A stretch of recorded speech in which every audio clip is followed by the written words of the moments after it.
Welcome to this journey of one of the most disturbing cases in recorded history of rural Appalachia. Before we begin, I invite you to leave a comment about where you're watching from and the exact time you heard this story.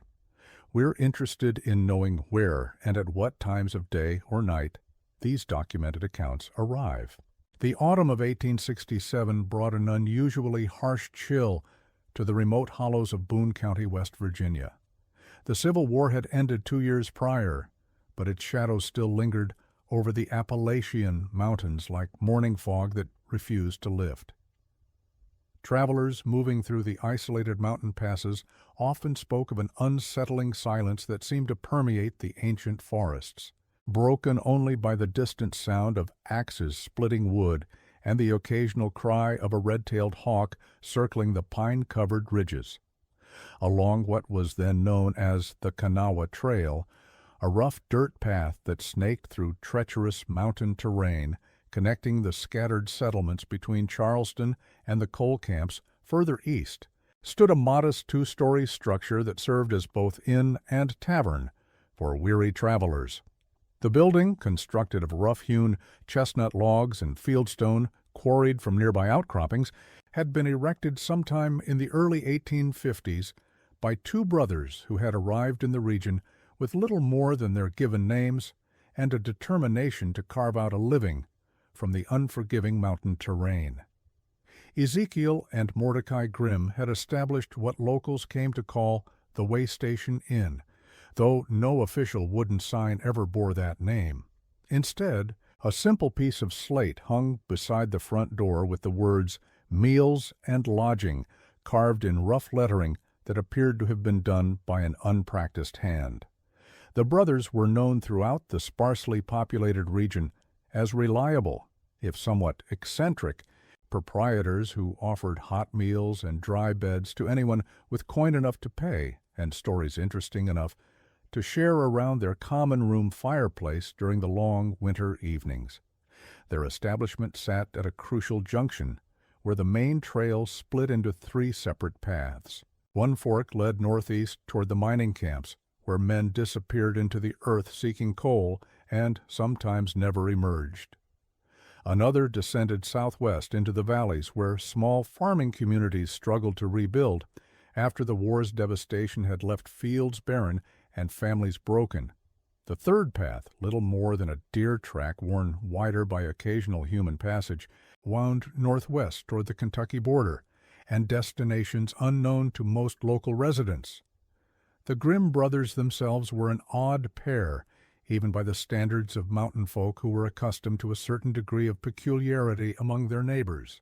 Ezekiel, the elder by 3 years, stood nearly 6.5 feet tall, with a frame that seemed to consist entirely of sharp angles and protruding bones. His dark hair had begun to thin prematurely, leaving a horseshoe-shaped fringe around a pale scalp that gleamed like polished bone in lamplight. His eyes were a pale gray color that seemed to reflect light rather than absorb it, giving him an unsettling gaze that made many visitors uncomfortable without being able to articulate exactly why. Mordecai was shorter but broader through the shoulders, with hands that seemed disproportionately large for his body and a habit of humming tunelessly while he worked in the kitchen or tended to the practical matters of running their establishment. His humming created an unsettling backdrop to conversations in the tavern's common room, a monotonous drone that seemed to emerge from deep in his chest and continue regardless of whether anyone was speaking. Unlike his brother's piercing stare, Mordecai's eyes were dark brown, almost black, and seemed to absorb light rather than reflect it, creating the impression of looking into deep wells when he turned his full attention to someone. According to county records discovered in 1963 during a comprehensive renovation of the Boone County courthouse basement, the brothers had purchased their land through a transaction recorded on February 14, 1852. The seller was listed as one Jeremiah Thorne, a local farmer who had apparently decided to abandon his homestead and move further west following a series of crop failures and the death of his wife during a particularly severe winter. What made this transaction unusual as noted by the county clerk who recorded it in his careful script, was that payment had been made entirely in silver coins of various denominations, an uncommon sight in a region where most business was conducted through barter, promissory notes, or arrangements for future labor. The clerk, a meticulous man named Barnabas Whitley, who took pride in his record-keeping, had noted in the margin of the deed that the silver coins appeared to be of considerable age and varied origin. Some bore the marks of Spanish mints, others showed the wear patterns typical of coins that had circulated through multiple hands over many years.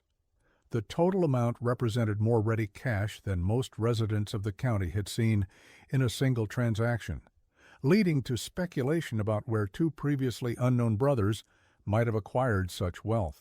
The brothers' establishment quickly gained a reputation throughout the mountain communities for its hearty meals, particularly their stew, which was said to be rich with meat and vegetables that sustained travelers through long days on the treacherous mountain trails.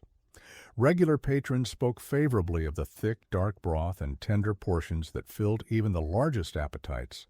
Local hunters and trappers who frequented the inn during their seasonal rounds often remarked with appreciation that the Grimm brothers seemed to have an endless supply of fresh meat. Despite never being seen hunting the local game or raising livestock beyond a small vegetable garden behind their building, this abundance of fresh meat became particularly noteworthy during the harsh winter months when game was scarce and most families in the region survived on preserved foods, dried beans, and whatever small amounts of salted pork or venison they had managed to set aside during the autumn hunting season. The mountain winters could be brutal, with snow blocking the passes for weeks at a time and temperatures dropping well below freezing for months on end. Yet throughout even the most severe cold spells, when wildlife had either migrated to lower elevations or gone into hibernation, the Way Station Inn continued to serve its famous stew with generous portions of meat that seemed remarkably fresh and flavorful.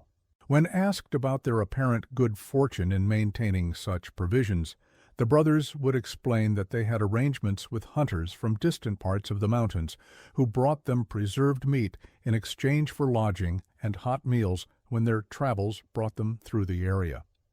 This explanation seemed reasonable enough to most local residents, who were familiar with the complex network of informal trade relationships that connected the scattered mountain communities.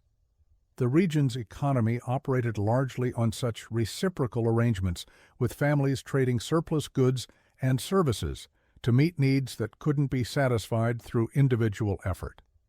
The first recorded disappearance along the Kanawha Trail occurred on October 12, 1858, though it was not initially connected to the inn or its proprietors.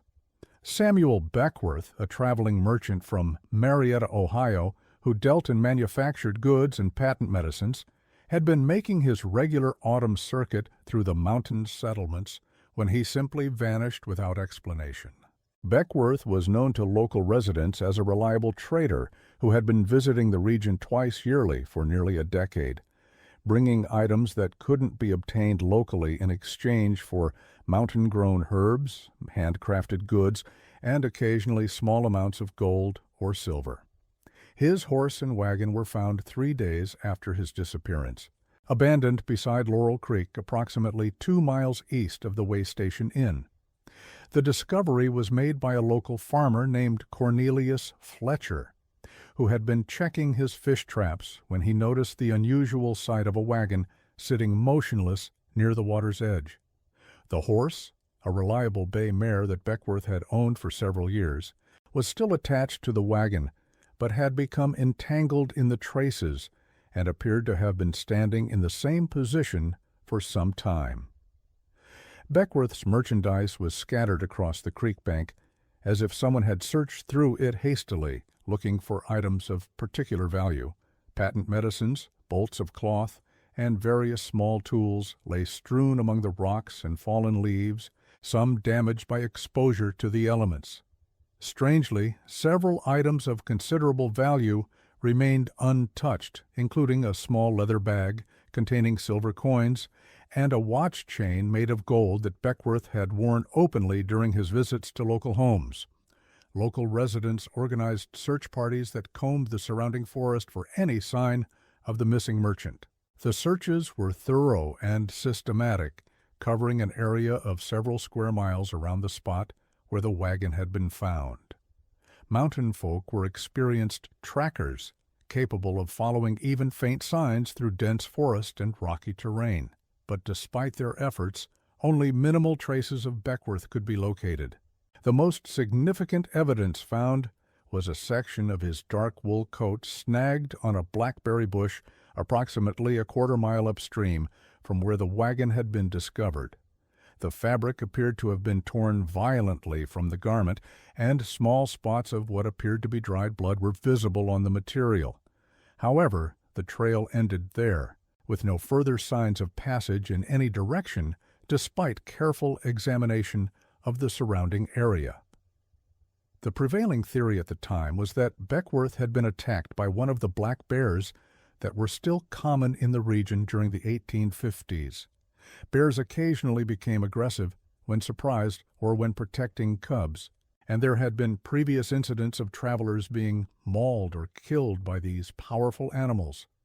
However, several aspects of the scene troubled experienced woodsmen who participated in the search.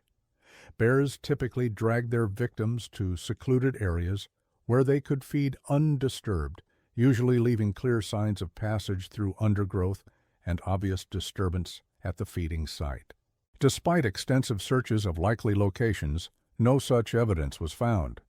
Additionally, the scattered merchandise suggested human rather than animal interference, as bears would have shown no interest in manufactured goods and certainly wouldn't have searched through them systematically. More puzzling was the behavior of Beckworth's horse, which showed no signs of the terror or injury that would be expected if a bear attack had occurred nearby. The animal was calm when discovered and appeared to have simply stopped pulling the wagon at some point and waited patiently for assistance to arrive. Experienced horsemen noted that the mare showed none of the nervous behavior typical of animals that had witnessed violence or detected the presence of large predators. The mystery of Samuel Beckworth's disappearance might have remained an isolated incident, attributed to the ordinary dangers of traveling through wilderness areas, if not for a pattern that began to emerge over the following years. Between 1858 and 1866, at least 7 other travelers vanished while passing through that particular section of the Kanawha Trail. The missing persons shared certain characteristics that would later prove significant to investigators. Most were men traveling alone, many carried valuable goods or significant amounts of money, and all had been seen at or near the way station inn shortly before their disappearances. The second documented disappearance occurred in May 1859, when a prospector named Wallace Kemp failed to reach his destination in the mining camps east of Charleston. Kemp had been traveling with a pack mule loaded with mining equipment and supplies, intending to work a claim in the Kanawha River Valley that he had purchased from a previous prospector who had given up after unsuccessful attempts to locate payable ore deposits. Unlike Beckworth, who had been a regular visitor to the region, Kemp was unknown to local residents and had attracted attention primarily because of his boastful behavior in the few establishments he visited during his journey. Multiple witnesses reported that he had spoken openly about gold he claimed to have found in previous mining ventures and had displayed a leather pouch containing gold dust and small nuggets as evidence of his supposed expertise. Kemp's disappearance was discovered when the man who had sold him the mining claim became concerned about overdue payments and sent word to Charleston inquiring about the prospector's whereabouts. Investigation revealed that Kemp had been seen at the way station inn on the evening of May 15, 1859, but had apparently never reached his claim site, which was only a half-day's travel from the inn under normal conditions. A search for Kemp and his pack animal was organized, but unlike the previous case, no physical evidence of his passage was found beyond the inn. His pack mule was never located, nor were any of his mining tools or personal possessions. The only trace of his presence in the area was the testimony of several witnesses who remembered seeing him at the inn where he had eaten dinner and spent considerable time drinking and talking with other patrons about his mining plans and his confidence in striking a profitable vein. The third disappearance followed a different pattern, but shared disturbing similarities with the previous cases. In September 1860, a circuit preacher named Reverend Josiah Crane vanished while traveling between mountain communities to conduct religious services.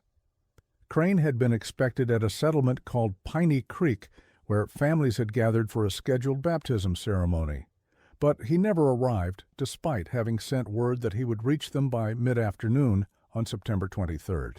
Crane's disappearance was particularly troubling to the religious communities of the region because he was well known and highly respected among the mountain families.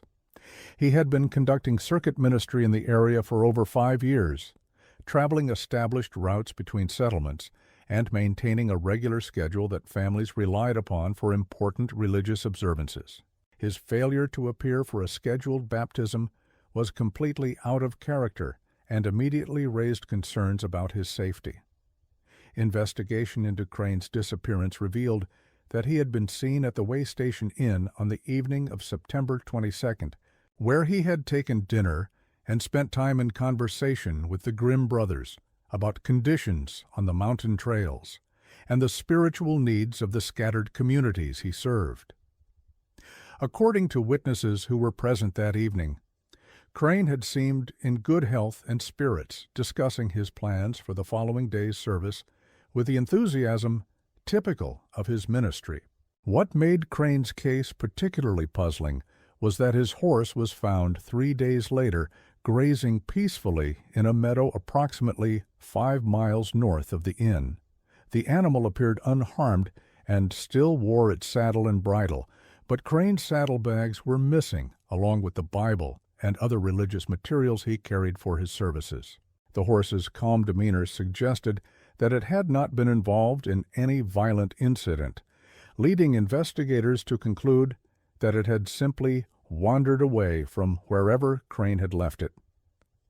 The pattern of disappearances continued through the early 1860s, with cases becoming more frequent as word of the Civil War reached the mountain communities, and the region experienced increased traffic from men traveling to join military units or fleeing from the conflict entirely. The chaos and displacement of the war years provided cover for criminal activity, as normal patterns of communication and law enforcement were disrupted by the larger concerns of a nation at war. In November 1861, twin brothers named Amos and Silas Hartwell disappeared while traveling to Kentucky to avoid conscription into either army. The brothers, who had operated a small farm in an isolated valley, had decided that neutrality was impossible to maintain as military recruiters from both sides began pressing men into service. They had sold their property and livestock, converting their assets into gold coins that they carried in money belts concealed beneath their clothing. The Hartwell brothers had stopped at the Way Station Inn on November 18, 1861, seeking shelter from an early winter storm that had caught them on the trail as they headed northwest toward the Kentucky border. According to the inn's guest register, which the Grimm brothers maintained meticulously, the brothers had paid for a room and meals and had indicated their intention to continue their journey as soon as weather conditions improved. The storm lasted 3 days, trapping the Hartwell brothers at the inn along with several other travelers who had been caught on the trail by the sudden change in weather. When the skies finally cleared and travel became possible again, the other guests resumed their journeys, but the Hartwell brothers were nowhere to be found. Their horses remained in the inn's stable, and their personal belongings were still in their room, but the brothers themselves had vanished as completely as if they had never existed. Ezekiel Grimm explained to the other guests that the brothers had decided to continue their journey on foot, claiming that they had received word about conditions further along the trail that made horseback travel inadvisable. This explanation satisfied most of the other travelers, who were eager to resume their own journeys after the delay caused by the storm. However, one guest, a merchant named Isaiah Fenwick, who was traveling to sell goods in the coal camps, later reported that he had found the explanation suspicious. Fenwick told investigators that he had spoken extensively with the Hartwell brothers during their enforced stay at the inn, and they had seemed extremely concerned about protecting their horses and equipment for the long journey ahead. The idea that they would abandon valuable animals and continue on foot through dangerous mountain terrain struck him as completely inconsistent with their cautious, practical approach to travel. Additionally, Fenwick noted that the brothers had seemed nervous around the Grimm brothers, speaking in whispers when the proprietors were nearby and expressing private concerns about the isolated location of the inn. The investigation into the Hartwell brothers' disappearance was complicated by the ongoing war and the general breakdown of civil authority in many mountain regions.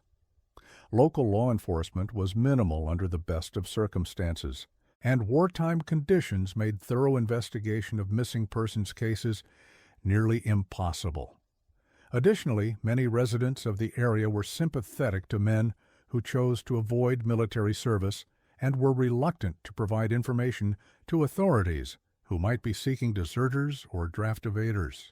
Despite these obstacles, enough information was gathered to establish that the Hartwell brothers had been carrying a substantial amount of gold when they disappeared. Family members who had purchased their farm confirmed that the sale had been conducted entirely in gold coins, and the brothers had converted all their other assets into the same form of currency for ease of transport and concealment. The total value of their portable wealth was estimated to be sufficient to establish a new farm and support both families comfortably for several years. The disappearances continued through the war years and into the immediate post-war period, though the chaos and displacement of that era meant that missing persons often went unreported for extended periods. Families scattered by the conflict might not learn of a relative's disappearance for months or even years, and the generally lawless nature of many regions made it difficult to distinguish between victims of random violence and those who had simply chosen to start new lives elsewhere under different identities. During this period, several unusual incidents occurred that were recorded in the personal journal of Reverend Hiram Talcott, who served the scattered mountain communities from his base in Charleston. Reverend Talcott was an educated man who had studied theology at a seminary in Pennsylvania before accepting the challenging assignment of ministering to the isolated settlements of Western Virginia. His journal, which he maintained faithfully for over 30 years, provided valuable insights into the social conditions and significant events of the region during the mid-19th century.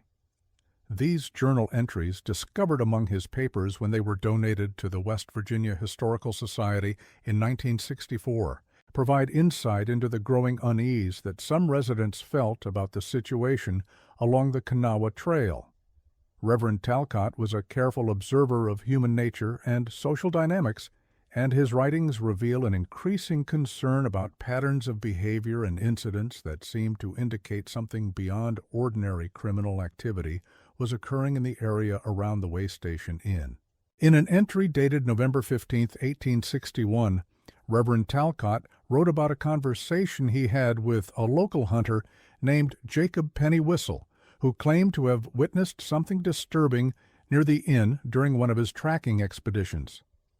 Penny Whistle was known throughout the region as an expert woodsman and tracker, someone whose observations about forest conditions and wildlife behavior were considered reliable by other mountain residents. According to Penny Whistle's account, he had been tracking a wounded deer through the dense forest behind the way station inn when he noticed smoke rising from what appeared to be a large fire pit, concealed in a clearing approximately a quarter-mile from the main building. The smoke was not visible from the inn or from the main trail, but the clearing could be reached through a network of game paths that wound through particularly thick stands of mountain laurel and rhododendron that provided natural concealment. The smoke had a distinctive smell that Pennywhistle described as unlike any wood fire he had encountered during his decades of experience in the mountains. While wood smoke typically had a clean, sharp odor that varied depending on the type of wood being burned, this smoke carried an underlying smell that reminded him of the battlefield hospitals he had visited during a brief period of service early in the war. The comparison was troubling because the odor he remembered from those hospitals was associated with the disposal of amputated limbs and other medical waste that couldn't be handled through normal means. When Pennywhistle attempted to investigate further, approaching the clearing through the concealment of the dense undergrowth, he reported being confronted by Mordecai Grimm, who emerged from the trees with surprising stealth for a man of his size. The encounter, according to the hunter's account, had been brief but extremely unsettling, with Mordecai claiming that the fire was simply for burning accumulated refuse from the inn, and warning Pennywhistle that the area contained unstable ground conditions that could cause serious injury to anyone unfamiliar with the terrain. Mordecai's explanation for his presence in the forest was that he regularly checked the area for fallen trees or other hazards that might pose dangers to guests who chose to explore the woods around the inn. He claimed that the refuse fire was a necessary measure to prevent the accumulation of organic waste that might attract bears or other dangerous animals to the vicinity of the inn. While these explanations seemed reasonable on their surface, Pennywhistle noted several details that struck him as suspicious. First, the clearing where the fire was located was not easily accessible from the inn, requiring knowledge of specific paths through dense undergrowth that would not be obvious to casual exploration. Second, Mordecai's appearance in the area seemed too coincidental, as if he had been watching for intruders rather than simply conducting routine maintenance. Finally, the hunter observed that Mordecai carried a large knife at his belt, along with what appeared to be a coil of rope, items that seemed unnecessary for the type of forest maintenance he claimed to be performing.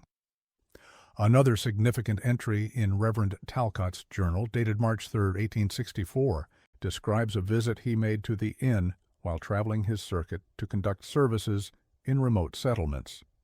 The Reverend noted that both brothers seemed unusually nervous during his stay, frequently interrupting conversations to listen for sounds outside and insisting on serving him meals in a small private room rather than in the common area where other guests typically ate. Most disturbing to Reverend Talcott was his observation that certain areas of the inn's interior appeared to have been recently modified since his previous visit.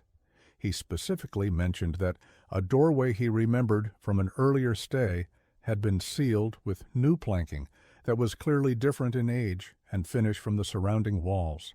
The sealed doorway had previously led to what the brothers had described as a storage room for supplies and equipment, but when the Reverend inquired about the change, he was told that structural problems had made the room unsafe for use. The Reverend also noted that the cellar, which he had seen during an earlier visit when Ezekiel had retrieved wine to accompany dinner, was now inaccessible due to what the brothers claimed were flooding problems that had made the space unsuitable for storage. When pressed for details about the flooding, the brothers provided inconsistent explanations, with Ezekiel claiming that a natural spring had shifted course, and Mordecai suggesting that the problem was caused by poor drainage from the main floor of the building. More troubling than these physical changes was the atmosphere that Reverend Talcott detected during his stay. He noted that both brothers seemed to be under considerable stress, speaking in hushed tones when they thought he couldn't hear, and frequently glancing toward the sealed areas of the building as if concerned about something concealed there. Additionally, the Reverend observed that the brothers seemed to be working according to a schedule that didn't correspond to the normal routine of innkeeping, with periods of intense activity during the night hours when guests would typically be sleeping. The Reverend also recorded an unusual conversation he overheard between the brothers late one evening when he was unable to sleep due to stomach discomfort that he attributed to something he had eaten earlier in the day.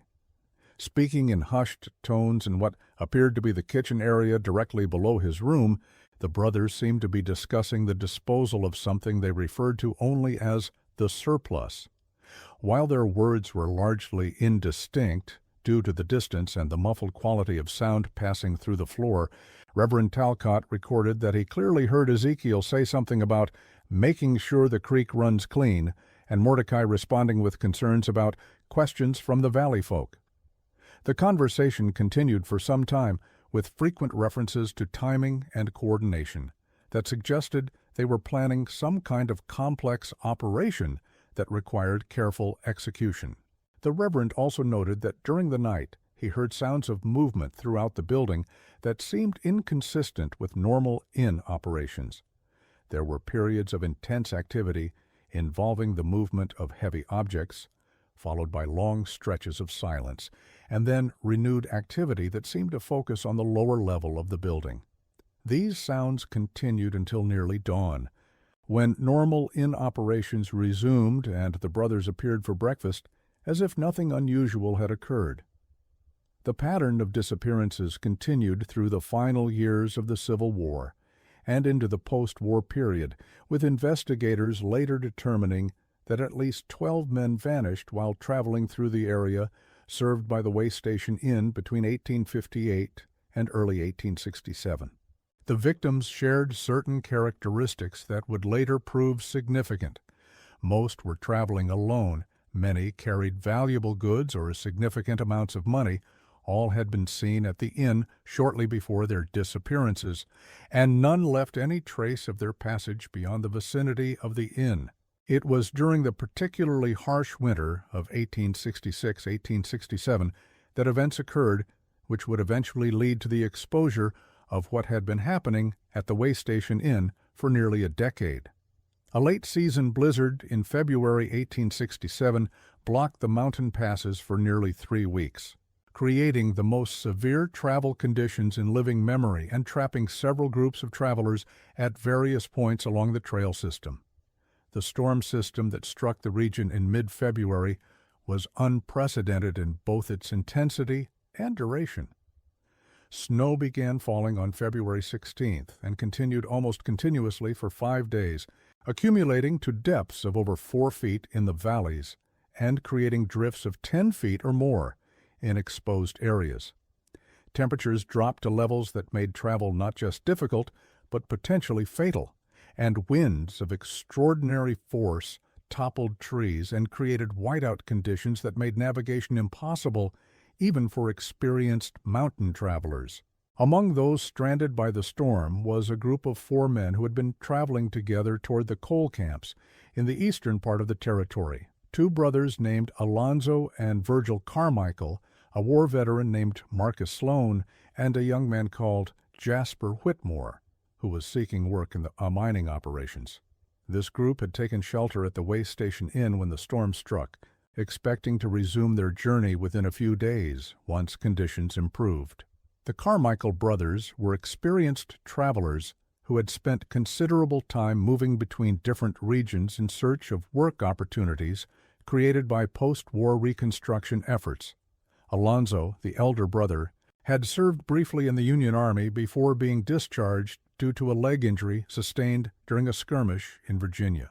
Virgil had spent the war years working in a munitions factory in Ohio, where he had learned skills that were valuable in mining operations.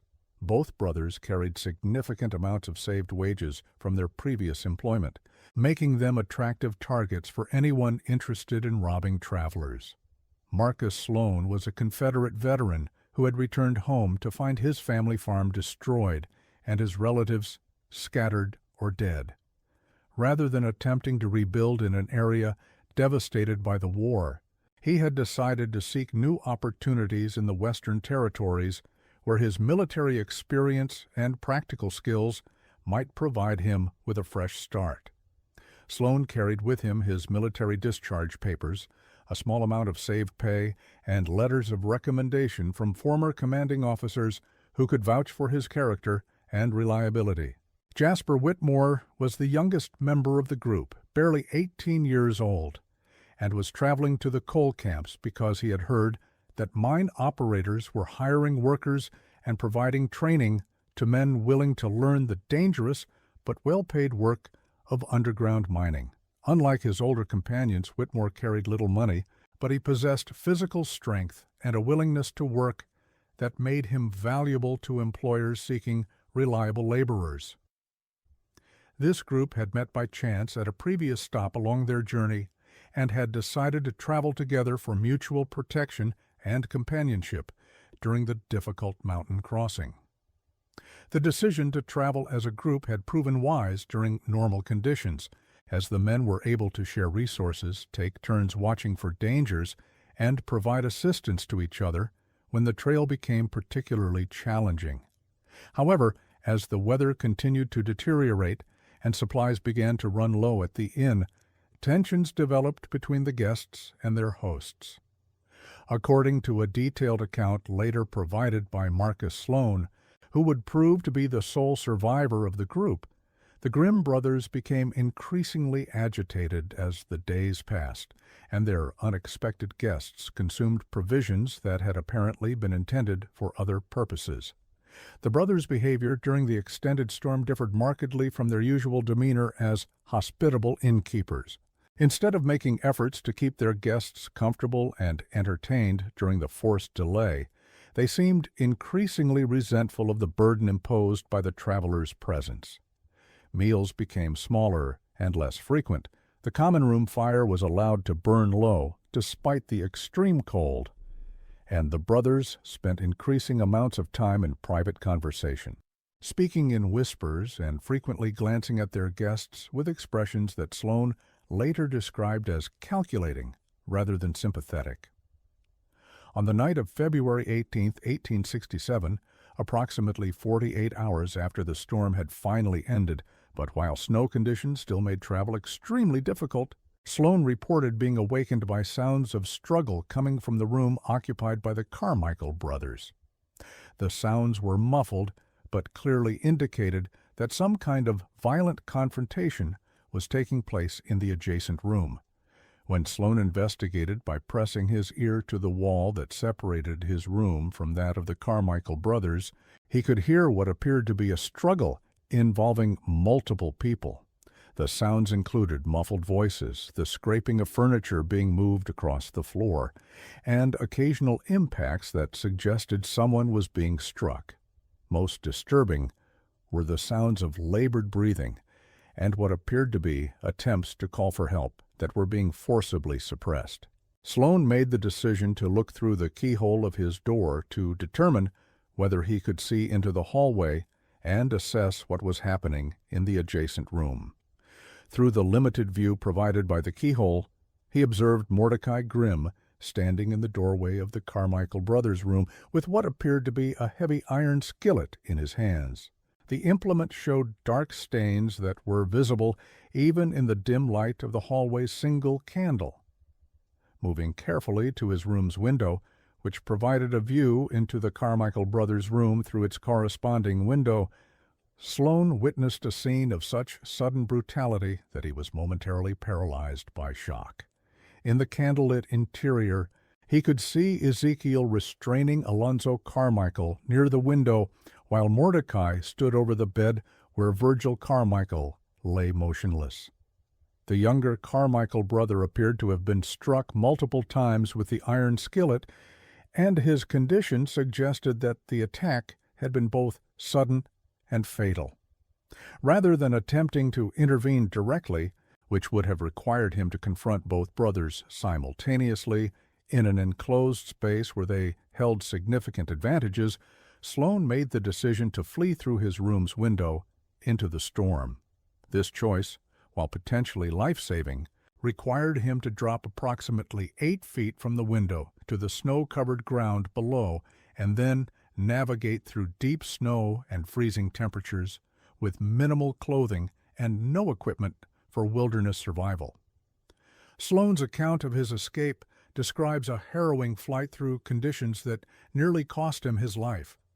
The temperature was well below freezing, snow continued to fall intermittently, and the deep accumulation made movement extremely difficult and exhausting. He was wearing only the clothing he had been sleeping in, plus boots and a coat he had managed to grab while escaping through the window. The route Sloan chose took him through dense forest, where the snow was somewhat shallower due to the protection provided by the tree canopy, but where navigation was extremely difficult in the darkness. He moved primarily downhill, reasoning that this direction would eventually lead him to the valleys where settlements were located. But the terrain was treacherous, and he fell repeatedly while trying to maintain his footing on steep slopes covered with snow and ice. Several times during his escape, Sloan believed he heard pursuit behind him, though whether these sounds represented actual attempts to track him or were simply the normal sounds of the forest amplified by his fear and exhaustion was never determined. He continued moving throughout the night, driven by the knowledge that stopping to rest in such conditions would likely result in his death from exposure, even if he was not being actively pursued. As dawn approached, Sloan finally emerged from the forest near a small settlement in the valley below the inn. His appearance at the settlement, which consisted of only 3 families living in modest cabins, created considerable alarm among the residents. He was nearly unconscious from exhaustion and exposure. His clothing was torn and frozen, and his account of what had happened at the inn was initially dismissed as the ravings of a man suffering from severe cold and shock. The story Sloan told to local residents was initially met with significant skepticism, partly because of his disheveled appearance and partially incoherent condition after his ordeal in the storm, and partly because the accusations he was making against the Grimm brothers seemed inconsistent with their reputation in the community. The brothers were known as respectable businessmen who had operated their inn without incident for over a decade, and the idea that they were capable of murdering guests struck many residents as impossible to believe. However, several factors worked in Sloan's favor as he attempted to convince local residents to investigate his claims. First, his physical condition provided clear evidence that he had endured significant hardship during the night, supporting his account of having fled from the inn under dangerous conditions. Second, his knowledge of specific details about the inn's interior and the other guests who had been staying there could only have come from someone who had actually been present during recent days. Most importantly, Sloan was able to provide information about the personal effects and travel plans of his missing companions that could be verified through independent sources. His descriptions of the Carmichael brothers' backgrounds, their reasons for traveling to the mining camps, and the specific types of work they sought were detailed enough to convince listeners that he had indeed traveled with these men and known them well. After considerable discussion among the residents of the settlement, during which Sloan's story was examined and re-examined for inconsistencies or signs of deception, a group of 6 men agreed to accompany him back to the inn once weather conditions permitted travel. This group included the settlement's informal leader, a farmer named Cornelius Fletcher, who had discovered Samuel Beckworth's abandoned wagon nearly a decade earlier, and several other men who were familiar with the inn and its proprietors. When the group reached the Way Station Inn 3 days later, traveling through snow that was still knee-deep in most areas, they found the building apparently deserted.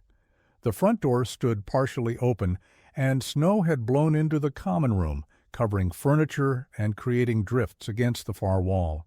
The fire had been allowed to burn out completely, leaving the interior of the building nearly as cold as the outside temperature. There was no sign of the Grimm brothers, nor of any of the other members of Sloan's traveling party. The inn showed clear evidence of hasty departure, with clothing and personal items belonging to the brothers scattered throughout their living quarters, and the kitchen displaying signs of interrupted meal preparation. Most significantly, the searchers discovered that several areas of the building had been altered since many of them had last visited the inn with new construction that appeared to have been completed recently. A thorough search of the building revealed evidence of hasty departure and systematic concealment. The sealed doorway that Reverend Talcott had noted during his visit was found to have been reopened, revealing a stairway leading to what appeared to be an expanded cellar system that extended far beyond the original foundation of the building. This cellar area had clearly been modified and enlarged through extensive excavation that would have required considerable time and effort to complete. Investigation of this expanded cellar area produced discoveries that would haunt the mountain community for generations. The underground space had been significantly enlarged from its original dimensions, with several chambers carved directly into the bedrock beneath the building. These chambers showed evidence of systematic use for purposes that went far beyond normal food storage or cellar functions. In these chambers, searchers found evidence of activities that defied rational explanation and challenged their understanding of what human beings were capable of doing to their fellow creatures. The underground space had been equipped with metal hooks suspended from the ceiling beams, crude butchering tools, and drainage channels carved into the stone floors that led to a natural spring that flowed beneath the foundation. Most horrifying was the discovery of human remains in various stages of preservation. These were found in what appeared to be a storage area that had been designed to maintain low temperatures year-round through its connection to the natural spring system. County records indicate that local officials counted bone fragments and other evidence consistent with at least 12 different individuals, though the deteriorated condition of much of the material made precise identification impossible. The preservation methods discovered in the cellar were sophisticated and indicated considerable knowledge of techniques for preventing decomposition. The cold storage area maintained temperatures that allowed for long-term preservation of organic material, while other areas were equipped with smoking racks and salt bins that could preserve large quantities of flesh for extended periods. The entire system appeared to have been designed for processing and storing human remains on a commercial scale. Among the personal effects found in the cellar were items that could be connected to several of the travelers who had disappeared over the previous years. Samuel Beckworth's merchant papers were discovered in a wooden box, along with a pocket watch that the Carmichael brothers had been seen carrying, and various pieces of clothing that Marcus Sloan identified as belonging to his missing companions. Additional items included religious materials that may have belonged to the missing preacher and mining equipment that could have been carried by the various prospectors who had vanished. The investigation also revealed the method by which the brothers had managed to conceal their activities for such an extended period. The cellar complex included a sophisticated system for disposal of evidence that took advantage of the natural water sources beneath the building. The carved drainage channels led to an underground stream that eventually connected to Laurel Creek, the same waterway where Samuel Beckworth's wagon had been found years earlier. Perhaps most disturbing was the discovery of detailed records kept by the brothers, written in Ezekiel's precise handwriting in a series of ledger books that documented not only the disappearance of specific individuals, but also meticulous notes about processing methods, preservation techniques, and what appeared to be records of meals served to unknowing guests of their establishment. The ledgers revealed that the brothers' operation had been far more extensive and systematic than anyone had imagined. Entries dating back to 1854 indicated that they had been targeting isolated travelers for over a decade, carefully selecting victims based on specific criteria designed to minimize the risk of investigation while maximizing the profit from their crimes. The selection criteria apparent from the ledgers included factors such as traveling alone, carrying valuable possessions, having no fixed destination or expected arrival time, and lacking strong connections to people who might investigate their disappearance. The brothers had developed detailed profiles of potential victims, noting their backgrounds, travel plans, financial resources, and social connections before making decisions about whether to target them. The records also showed that the brothers had developed what could only be described as a refined system for their activities. They had identified optimal times of year when travelers were most common, seasonal patterns that allowed them to accumulate supplies during busy periods while maintaining their public persona as legitimate innkeepers, and methods for disposing of evidence that had successfully concealed their crimes for more than a dozen years. Most horrifying was the revelation that the brothers had not simply killed their victims for robbery, but had developed what could only be described as a commercial enterprise based on the systematic processing of human remains. The carefully maintained preservation facilities, detailed records of preparation methods, and notation of what appeared to be customer preferences suggested that they had been serving human flesh to unknowing guests of their inn for over a decade. This discovery cast a horrifying new light on the brothers' reputation for providing exceptional meals to travelers. The rich, flavorful stew that had made their establishment popular along the Kanawha Trail had been prepared using ingredients that explained both its distinctive taste and the brothers' ability to maintain a steady supply of fresh meat throughout the year, regardless of seasonal hunting conditions or the availability of livestock in the remote mountain region.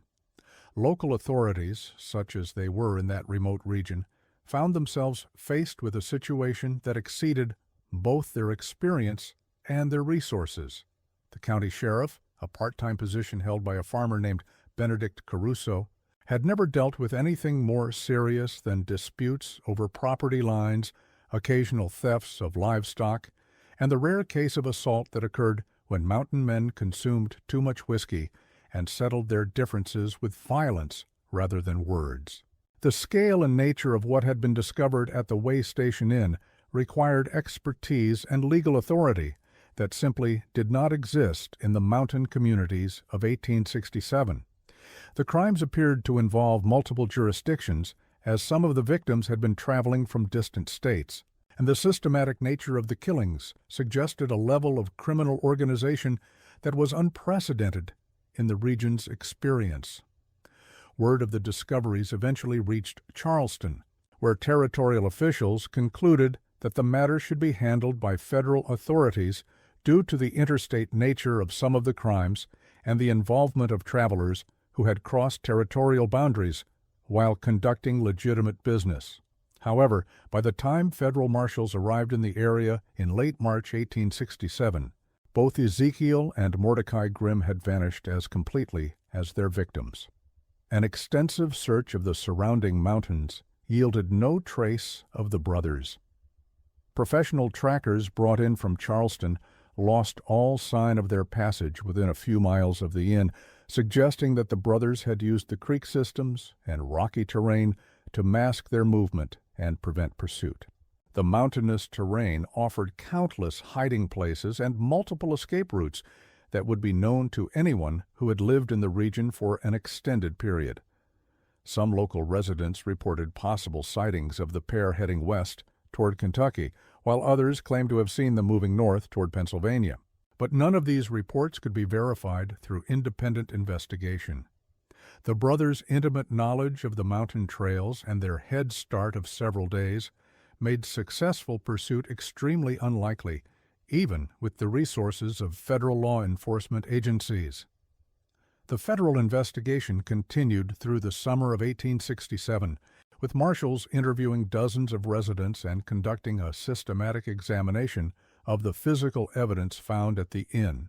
Their final report, archived in federal records and rediscovered during a comprehensive review of territorial crime files in 1965, provides a detailed account of the scope of the brothers' activities and the sophisticated methods they had used to avoid detection for so many years. According to the federal report, the Grimm brothers had essentially operated two separate businesses from their single location. The legitimate inn served as both a cover for their criminal activities and a source of regular income from unsuspecting travelers who passed through safely. The selection of victims appeared to follow specific criteria designed to minimize the risk of investigation while maximizing the financial return from their crimes. The brothers had also developed relationships with certain members of the local community that helped them maintain their facade of respectability. They regularly purchased supplies from local farmers, provided assistance during difficult times, such as helping families whose breadwinners had been lost in the war, and participated in community activities in ways that made them valued members of the mountain society. This integration into the social fabric of the region had made it virtually impossible for anyone to suspect the true nature of their activities. Their reputation as reliable, if somewhat eccentric, businessmen who provided valuable services to travelers was so well established that even unusual incidents were explained away or attributed to the ordinary dangers of mountain travel rather than to deliberate criminal activity. The federal investigation revealed additional disturbing details about the extent of the operation and the methods used to maintain it over such a long period. Analysis of the ledger books indicated that the brothers had not simply killed their victims for immediate financial gain, but had developed what could only be described as a sophisticated commercial enterprise that generated income through multiple channels. In addition to the immediate profit from robbing their victims, the brothers had systematically processed and preserved human remains for use in their inn's kitchen, allowing them to maintain their reputation for exceptional meals while avoiding the expense of purchasing meat through legitimate sources. The carefully maintained preservation facilities and detailed preparation records indicated that they had developed considerable expertise in these techniques over many years of practice. The federal marshals also uncovered evidence suggesting that the Grimm brothers had not acted entirely independently. Financial records found among their papers indicated regular payments to individuals whose identities could not be determined, but who appeared to have provided assistance in various aspects of the operation. These payments were recorded using coded references that investigators were unable to decipher completely. Though the amounts and timing suggested that the brothers had purchased both supplies and services from Confederates, whose roles in the crimes remained unknown. One particularly disturbing aspect of the investigation involved the discovery of correspondence between the brothers and parties outside the immediate region. Several letters found hidden in a sealed compartment within the inn's walls indicated that Ezekiel and Mordecai had maintained contact with individuals in distant locations who appeared to share their interests in what the letters euphemistically referred to as specialized provisions and unique culinary experiences. These letters suggested the existence of a broader network of individuals engaged in similar activities across multiple states and territories, with the brothers serving as suppliers of preserved human flesh to customers who understood the true nature of what they were purchasing. The correspondence indicated that such transactions were conducted with elaborate precautions to maintain secrecy, using coded language and indirect communication methods that would make detection by authorities extremely difficult. The investigation was officially closed in September 1867, when federal authorities concluded that the Grimm brothers had almost certainly fled the region, and that their capture would require resources and time that could not be justified given the other pressing law enforcement needs of the post-war period. The way station inn was boarded up and abandoned, as local residents refused to approach the building and territorial officials lacked the funds or legal authority to maintain or dispose of the property. Marcus Sloan, the sole surviving witness to the brothers' final crimes, left the region shortly after providing his testimony to federal investigators. The trauma of his experience at the inn and his knowledge of the full extent of the brothers' activities made it impossible for him to remain in an area where he was constantly reminded of what he had witnessed. He eventually settled in Cincinnati, Ohio, where he lived under an assumed name and worked as a clerk in a shipping office until his death in 1894. In his final years, Sloan reportedly suffered from severe mental distress related to his experiences at the inn. According to records kept by a physician who treated him during his last illness, Sloan frequently claimed that he continued to smell the distinctive odor of the brothers' stew and insisted that they remained active somewhere, continuing their gruesome work under different identities. He maintained until his death that the network of criminals suggested by the correspondence found at the inn posed an ongoing threat to travelers throughout the region. The abandoned inn stood as a grim monument to the brothers' crimes for nearly 2 decades, gradually succumbing to the elements and the encroachment of the mountain forest. Local residents avoided the area completely, spreading stories that the building was cursed and that the spirits of the brothers' victims continued to haunt the location. These supernatural explanations were probably less significant than practical concerns about structural integrity and the presence of decomposing remains that continued to contaminate the site. Children growing up in the mountain communities were warned never to approach the abandoned inn, and travelers on the Kanawha Trail were advised to take alternative routes that avoided the immediate area. The building's reputation became so thoroughly established that even people who had never heard the details of what had occurred there reported feeling uncomfortable when passing nearby.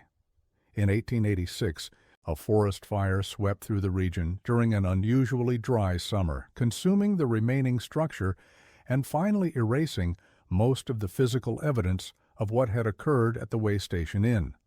The fire burned so intensely that it consumed not only the wooden portions of the building, but also penetrated into the underground chambers, creating temperatures hot enough to crack the stone walls and collapse much of the excavated cellar system. By the early 1900s, few traces of the inn remained beyond scattered foundation stones and the overgrown clearing where it had once stood. The natural processes of forest regeneration gradually obscured even these minimal remains, and within a generation, the location could only be identified by people who had specific knowledge of its history. The story of the Grimm brothers might have been forgotten entirely if not for the work of a West Virginia University graduate student named Cornelius Ashworth, who encountered references to the case while researching his 1962 doctoral dissertation on territorial crime patterns in Appalachian regions. Ashworth's investigation led him to federal archives that contained the original investigation reports, as well as personal papers and local records that had been collected but never thoroughly analyzed by previous researchers. Ashworth's academic training in both history and criminology provided him with the analytical tools necessary to understand the significance of the case and place it in its proper historical context. His research revealed that the Grimm brothers' activities represented one of the earliest documented examples of organized serial killing in American history, predating many of the cases that were traditionally cited as foundational examples of this type of criminal behavior. In 1963, Ashworth published a comprehensive account of the Grimm brothers' case in the Journal of Appalachian History, bringing the story to the attention of scholars and the general public for the first time since the original events. His research included extensive interviews with elderly residents of Boone County who had preserved oral traditions about the inn and its proprietors, some of which provided additional details that were not found in the official records. Among the most significant discoveries made by Ashworth was a collection of letters found in the papers of Reverend Talcott's successor, which had been written by various travelers who had stayed at the way station inn in the years before the brothers' final crimes were discovered.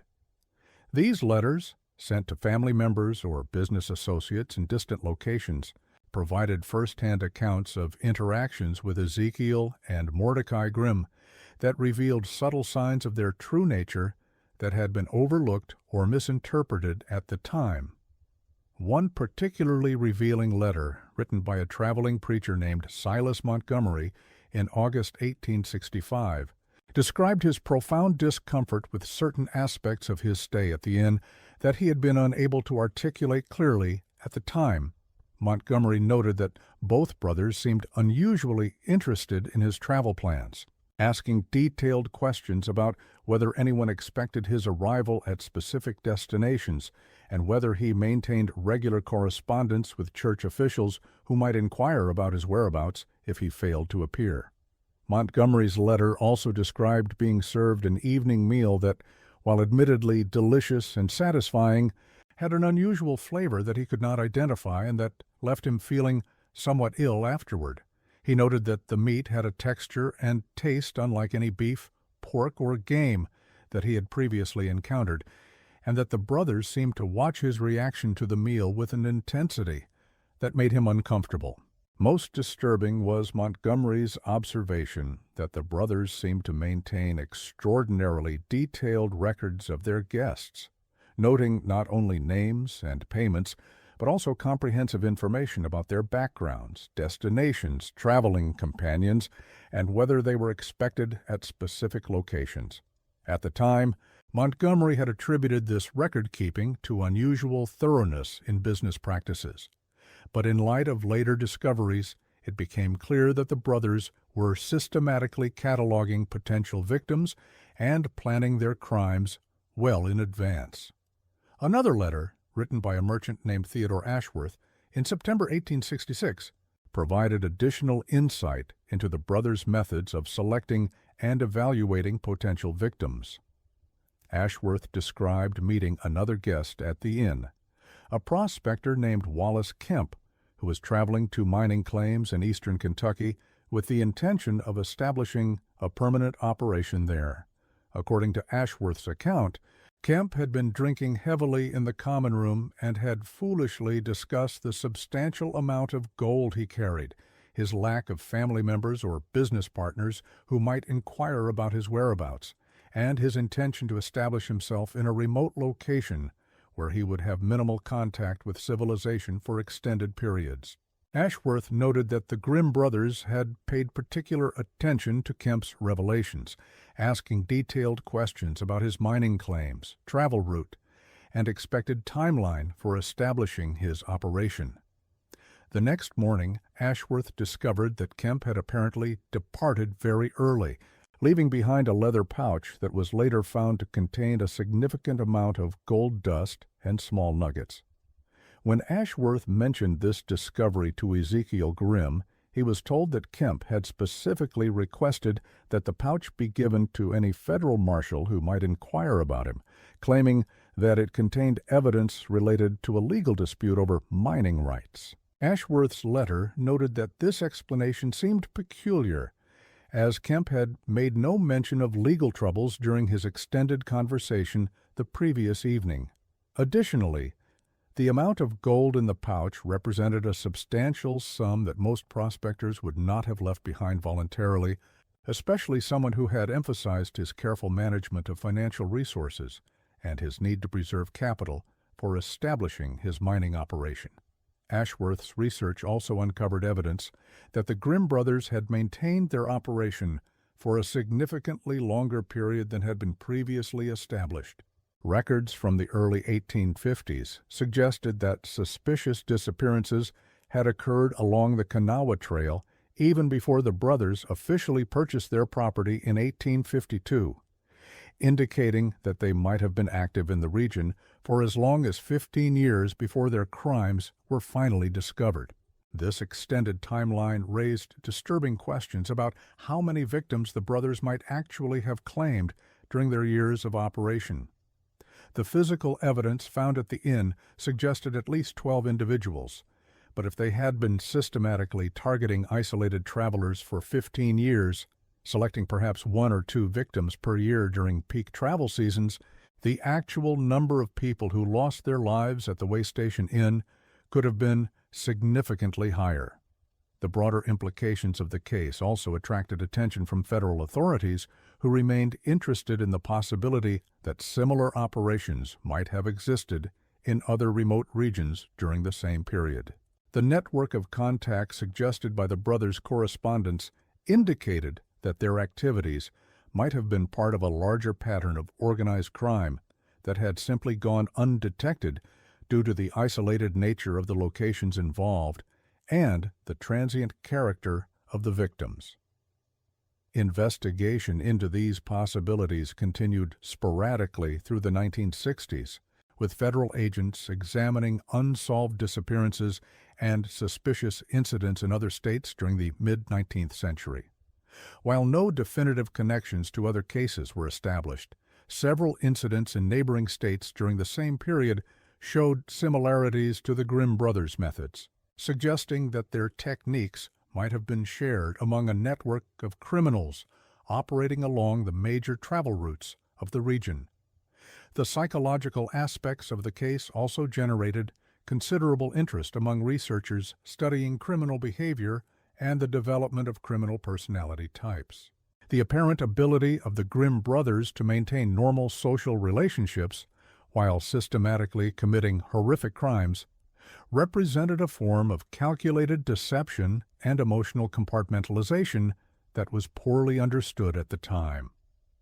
Their successful integration into the local community, combined with their ability to select and target victims while maintaining their cover as legitimate businessmen, demonstrated a level of planning, self-control, and social manipulation that contradicted prevailing theories about criminal psychology.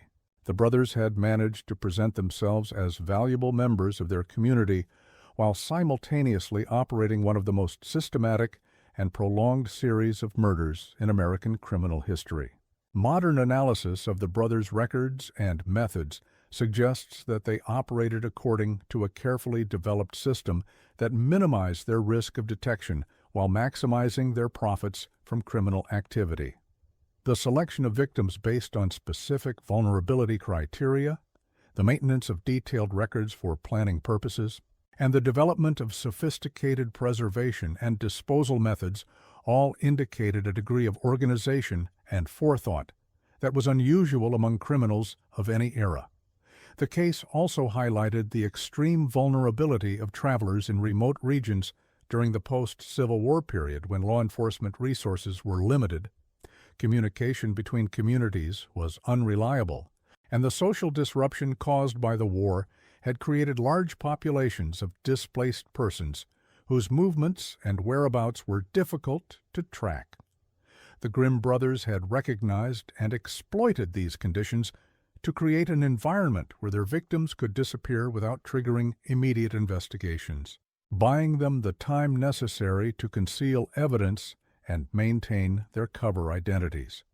They had essentially created a perfect hunting ground where they could select victims according to their preferences while operating with virtual impunity. The ultimate fate of Ezekiel and Mordecai Grimm remains one of the enduring mysteries of American criminal history. Despite periodic reports of possible sightings over the decades following their disappearance, neither brother was ever conclusively identified or apprehended by law enforcement agencies. The various sighting reports that reached authorities were typically vague and unsubstantiated, often coming from people who had heard descriptions of the brothers but had no reliable way to confirm their identities. Some researchers and law enforcement officials have suggested that the brothers might have continued their activities in other locations under different identities, perhaps establishing new operations in other remote regions where similar conditions would have allowed them to resume their criminal practices. The skills they had developed in selecting victims, maintaining cover identities, and disposing of evidence would have been transferable to other locations and circumstances.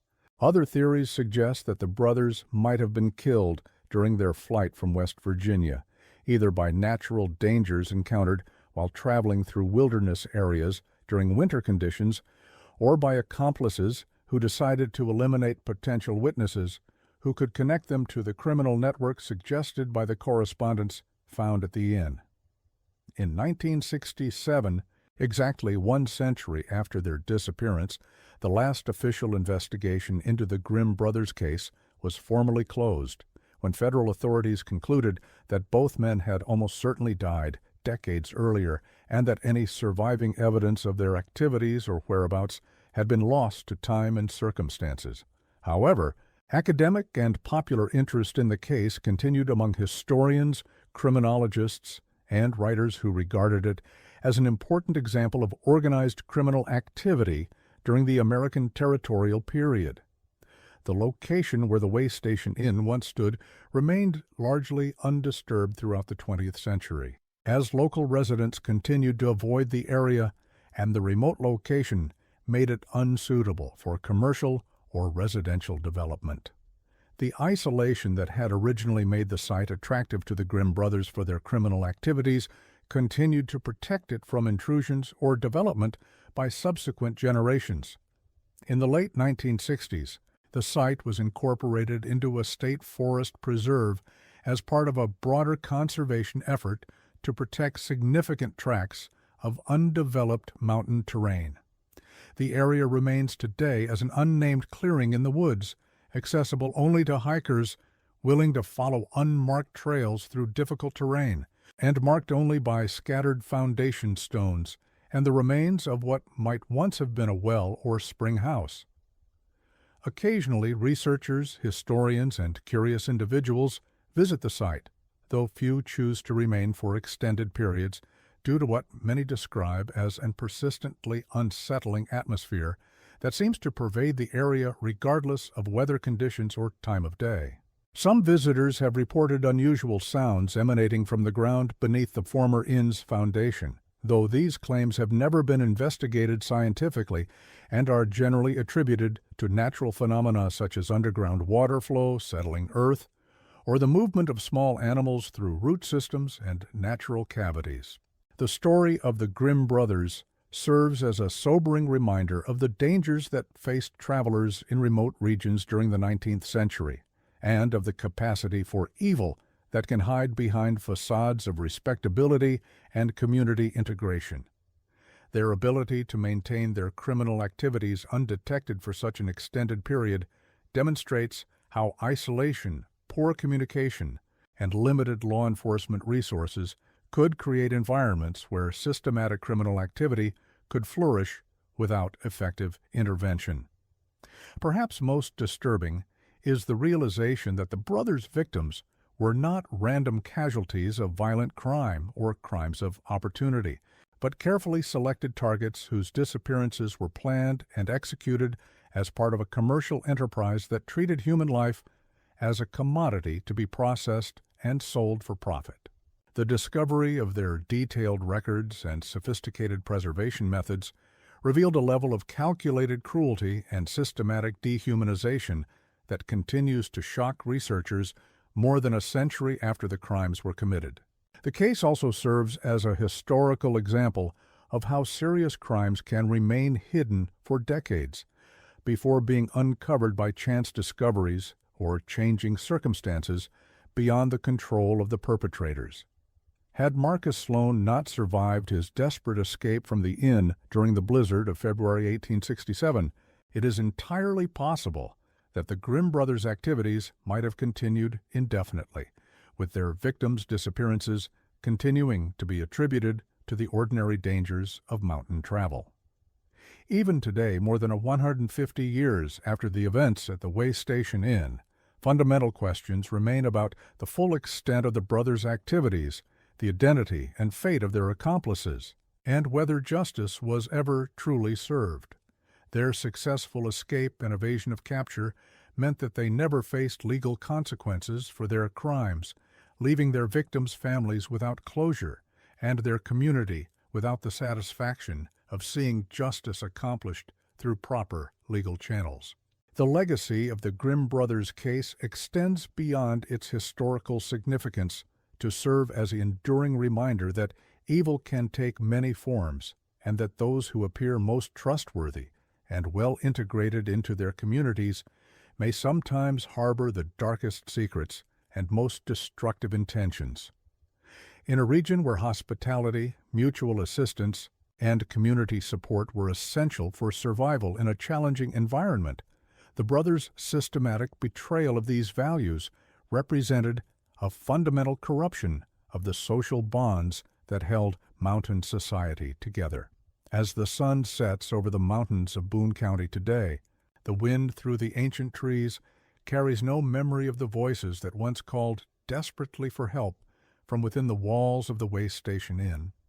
The forest has completely reclaimed the clearing where travelers once sought shelter and safety, and the passage of time has obscured most evidence of what transpired there during those dark years of the 1850s and 1860s. Yet the story remains, preserved in historical archives and academic papers, maintained in oral traditions passed down through mountain families and studied by researchers seeking to understand the complex relationship between individual evil and social circumstances. It stands as a testament to both human cruelty and the resilience of those who survived to bear witness to the truth, ensuring that the victims of the Grimm brothers would not be forgotten and that their story would serve as a warning to future generations. The exact number of victims claimed by Ezekiel and Mordecai Grimm will never be known with certainty, nor will the full extent of their network of accomplices or the sophisticated methods they developed to conceal their crimes for so many years. What remains is a cautionary tale about the dangers that can lurk beneath the surface of seemingly ordinary lives, and a sobering reminder that the capacity for both extraordinary evil and remarkable courage exists within the human heart, often revealed only in moments of crisis when individuals must choose between self-preservation and moral obligation. In the end, the story of the Way Station Inn represents more than just a historical curiosity or a tale of frontier justice delayed. It provides a window into a darker aspect of American history, when vast expanses of sparsely settled territory and the limited reach of formal law enforcement created opportunities for those willing to exploit the trust and vulnerability of their fellow human beings for personal gain.